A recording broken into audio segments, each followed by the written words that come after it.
Youth Congress പണപ്പിരിവിനെ സംബന്ധിച്ച പരാതിയിൽ നിയമോപദേശം തേടാൻ പോലീസ്. രാഹുൽ മാങ്കൂട്ടത്തിൽ എംഎൽഎ അബിൻ വർക്കി അടക്കം 8 യൂത്ത് കോൺഗ്രസ് നേതാക്കൾക്കെതിരെയാണ് പരാതി. ഉരുൾപൊട്ടൽ ബാധിതർക്ക് ഭവന നിർമ്മാണത്തിന്റെ പേരിൽ പിരിച്ച പണം ദുരുപയോഗം ചെയ്തെന്നാണ് പരാതി. നിതിൻ സേവ്യർ വിവരങ്ങൾ നൽകും. നിതിൻ, ഏത് സാഹചര്യത്തിലാണ് നിയമോപദേശം തേടാനുള്ള പോലീസിന്റെ നീക്കം?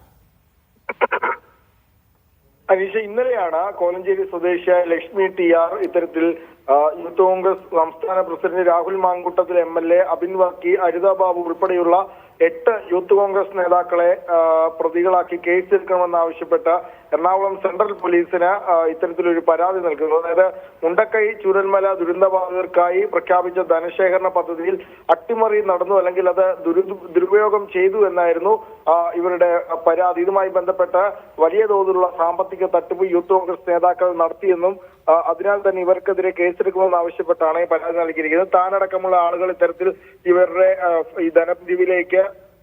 ഈ പണപ്പിരിവിലേക്ക് പണം നൽകിയിരുന്നു. പക്ഷേ ഈ പണം ഏത് രീതിയിലാണ് ഉപയോഗിച്ചത്, ഇതിന്റെ രേഖകളും മറ്റും, എത്ര പണം ഇവർ പിരിച്ചെടുത്തു, അത് ഏത് രീതിയിലാണ് സൂക്ഷിച്ചിരിക്കുന്നത്, ഏത് അക്കൗണ്ടിലാണ് സൂക്ഷിച്ചിരിക്കുന്നത് അടക്കമുള്ള കാര്യങ്ങൾ പരിശോധിക്കണമെന്ന് ചൂണ്ടിക്കാട്ടിയാണ് ഇപ്പോൾ പരാതി ഇന്നലെ നൽകിയത്. പക്ഷേ ഈ പരാതിയിൽ നിയമോപദേശം തേടിയ ശേഷം മാത്രം കേസെടുത്താൽ മതി എന്നൊരു നിലപാടാണ് നിലവിൽ പോലീസിനുള്ളത്. അതുകൊണ്ട് തന്നെ വളരെ പെട്ടെന്ന് ഇത്തരം ഒരു പരാതി വന്ന ഉടൻ തന്നെ രാഹുൽ മാങ്കൂട്ടത്തിൽ MLA അടക്കമുള്ളവർക്കെതിരെ കേസെടുക്കേണ്ട സാഹചര്യമില്ല എന്നാണ് പോലീസിന്റെ നിലപാട്. ഒരു നിയമോപദേശം നേടിയ ശേഷം കൃത്യമായി കേസെടുക്കേണ്ട ഒരു സാഹചര്യമുണ്ടോ എന്ന് കണ്ടെത്തിയ ശേഷം മാത്രം അത്തരം നടപടികളുമായി മുന്നോട്ട് പോയാൽ മതിയെന്നാണ് പോലീസിന്റെ തീരുമാനം. അനീഷ.